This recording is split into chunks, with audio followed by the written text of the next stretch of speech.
Welcome to Curtis Goes Corner, coming to you from a secret underground base in occupied America. Hi folks, welcome back. And those of you that are new, welcome. This is a very short clip when a reporter asked current U.S. Senator from the Commonwealth of Pennsylvania, Senator Fetterman, concerning the impeachment inquiry or maybe impeachment of President Joe Biden by the House. And it's not just what he says and how he says it. There's been a lot of goofballs in the Senate on both sides of the aisle. I get it. This guy's got a hoodie on. He's got baggy shorts, sneakers. He's a sitting U.S. Senator. I'm not exactly what I would call a slave of fashion myself, but show some respect and decorum for the institution that you are in and represent. After we see this clip, I'm going to try to explain why the Senate hasn't been right since Woodrow Wilson was president. So let's check this out. Gosh. Now look at his aide. He's trying to get him the hell out of there from the reporters. He's got this look like, oh crap, he's going to talk to reporters. Look at this guy. He's got a baggy shirt. He's got the drawstrings for his shorts, sneakers on. I mean, come on, give me a break. I dress better than this when I'm lounging around. I mean, it's amazing to me. He is in the Senate building, near the Senate chambers. It's absolutely disrespectful and insane. Let's watch the rest, and I'll tell you what I really think. You know, it's devastating. Ooh, don't do it. Please don't do it. Oh no. We gotta run back to the office. Okay, what the Yeah, we got to run back to the office, but here's the deal. In the early 20th century, well, I consider the worst president of all time in America, and there's been some losers, to be sure, on both sides of the aisle.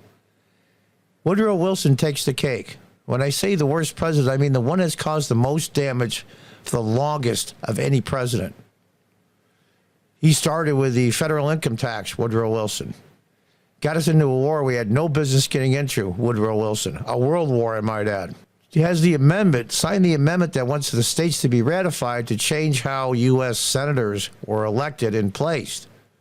Originally, the Founding Fathers had a two-tier system. One is the House of Representatives, represents the common man, the everyday citizen. The Senate represents the states.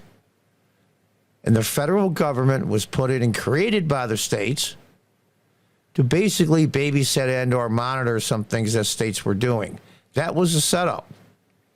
And then supposedly there was a lot of corruption going on in states about these appointees to the Senate, and we need to stop that. And they made it sound so good to the public.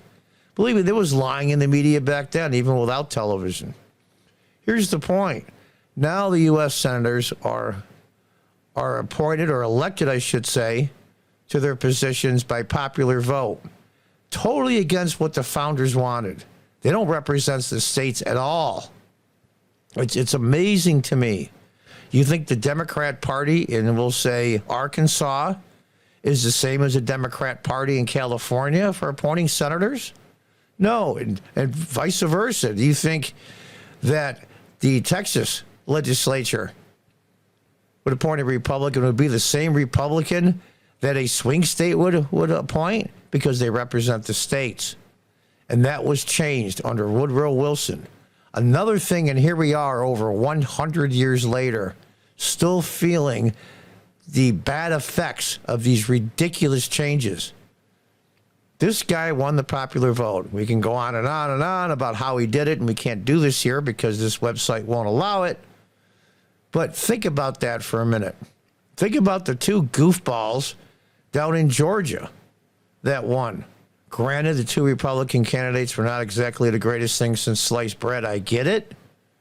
But it's amazing to me. How is this man sitting in the U.S. Senate?